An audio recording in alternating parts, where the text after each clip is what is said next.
Welcome to episode 180 of the Fully In It podcast. This is the sixth in a series of Q&A episodes that'll be running during my maternity leave with my fourth baby. These questions were submitted by my community on Instagram. Today's topic is simple content ideas for busy moms. Welcome to the Fully In It podcast with Kate Saffel, a show for powerful moms growing life-changing businesses while showing up intentionally for their families. I teach you how to create a family-first and profitable business in less time by leveraging simple strategy, mom life-friendly systems, and above all, the mindset of going fully in it. You ready?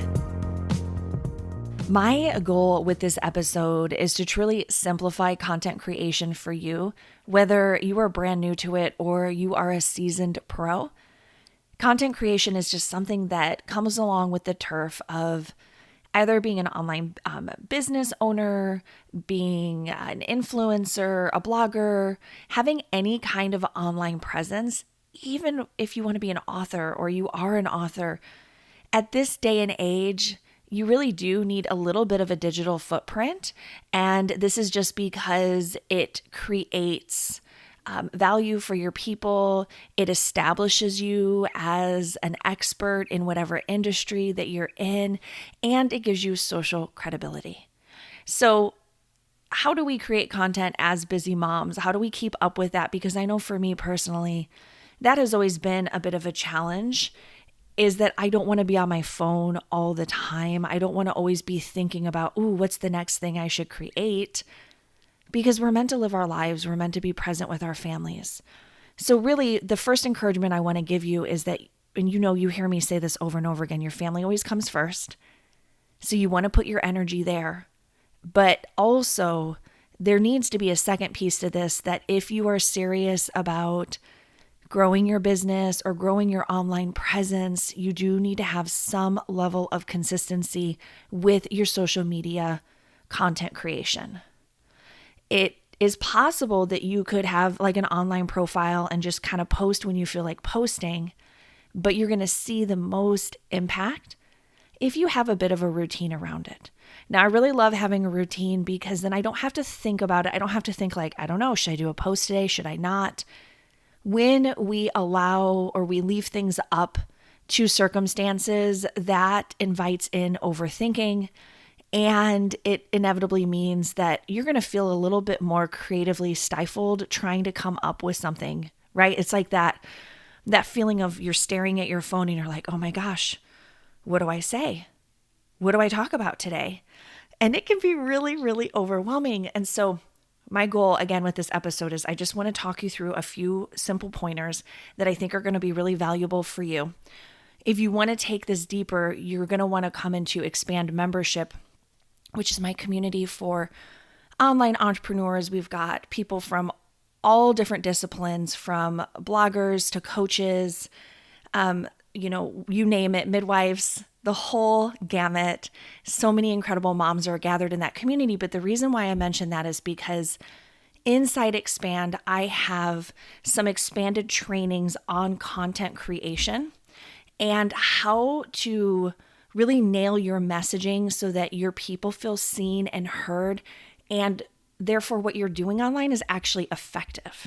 Because the last thing you want is to be investing all of this time, energy, and creativity into creating content and it not actually have an impact for you, for your business, and ultimately at the end of the day for your family.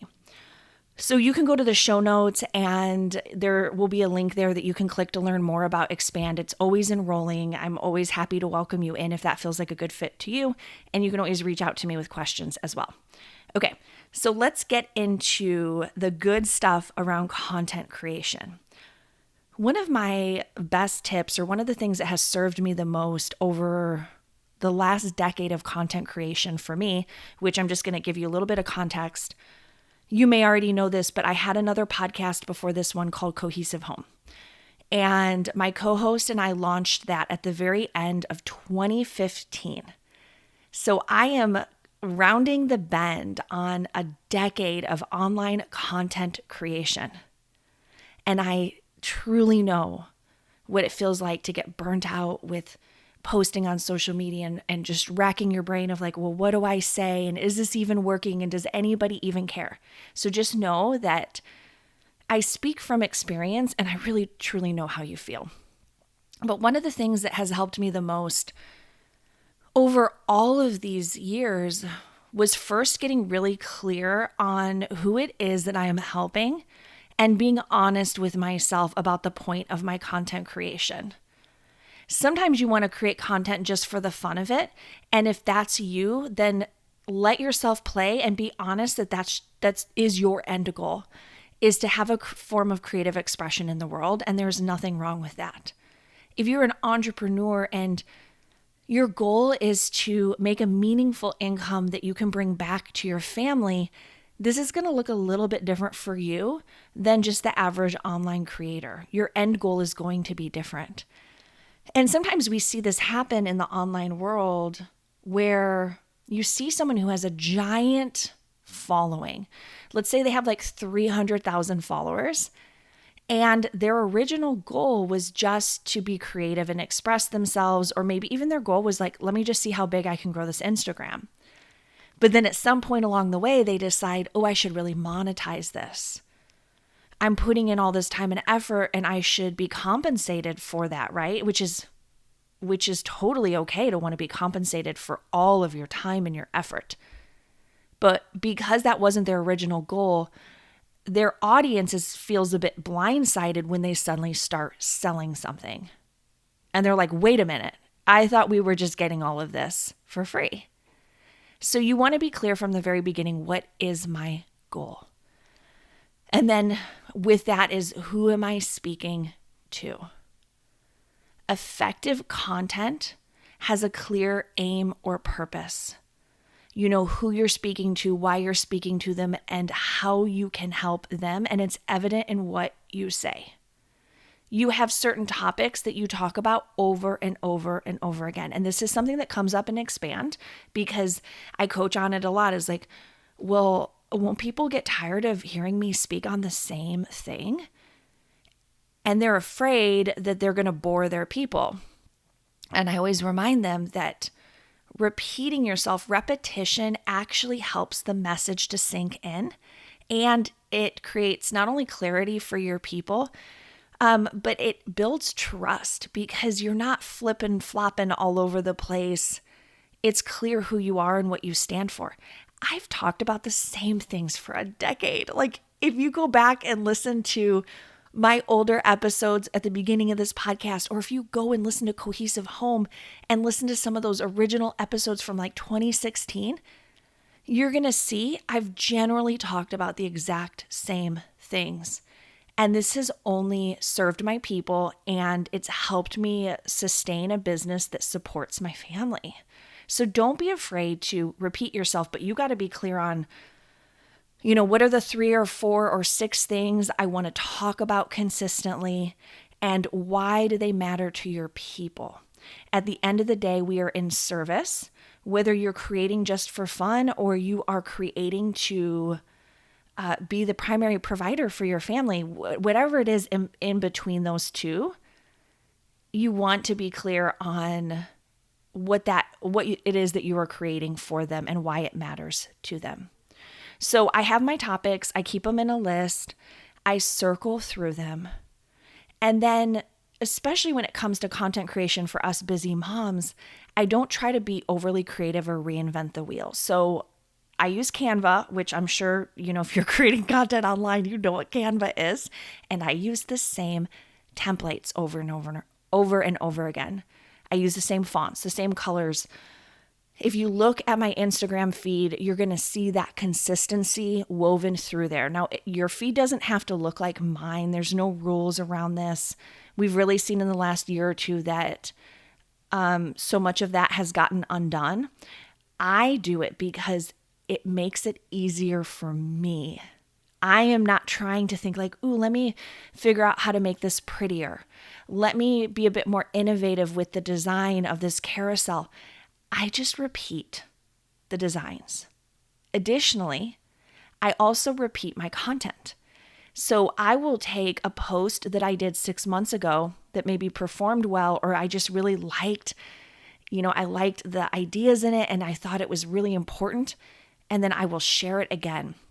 I might tweak it a little bit. I might update the post. But for the most part, I do repeat content and nobody cares. It doesn't matter.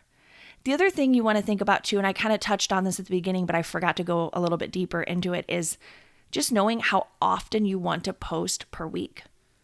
Is it once a week? Is it twice a week? Is it 5 times a week? The days of having to post 3 times a day they're gone. If anyone is giving you that advice, I really want to ask you, throw it out the window, kiss it goodbye, and don't follow it anymore. You do not have to do that. Think less but better. And what a breath of fresh air for us moms who want to be intentional with our time. Creating content for content's sake is never the route that you want to go. And I think for some people, maybe they saw success with that at a certain point in time with social media. But for most people, the only thing that creates is frustration and burnout and exhaustion. Finally, my best piece of advice for you, the one that has served me so well for all these years, is when I'm creating content, I try to visualize and think of the person on the other side. I don't do this perfectly. I'll be honest. There are some days I'm just I'm going to throw a post up. But when I'm being really intentional about it, I think about you. I think about the person on the other side. And I feel love and I feel gratitude. And I think what does she need to hear most today? And I get silent and I listen inward for whatever comes forward. And then I run with that. This keeps my connection strong to you. And hopefully it means that you feel seen by me, you feel served by me.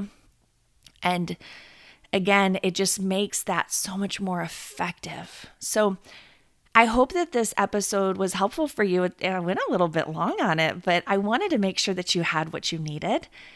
And finally, just trust yourself. Trust yourself. If all the gurus, the experts, all the social media people telling you how to do this or that, it's getting to you, please, I beg you, unfollow them. It's not going to hurt their feelings, but it will probably give your brain the space it needs and allow you to trust yourself more when it comes to content creation and speaking to your best people, because at the end of the day, my love, you actually are the expert and you do know what you're doing. Okay. So sending you so much love. I hope this was helpful. Send me a message and let me know if it was. I always love hearing from you. I'm on Instagram at Happier in Motherhood is my business account. And then at I am Kate Saffel is my personal motherhood account. You're welcome to follow both. And then again, if you want those trainings on content creation that goes so much deeper, and they also talk about the sales element of how to sell with your content and do it in a way that feels in integrity. All of that lives inside Expand Mentoring membership. The links are in the show notes, and I would always be so thrilled to welcome you into that community of amazing mothers who will also have your back and support you as you grow your business. Okay, I'll see you in the next episode.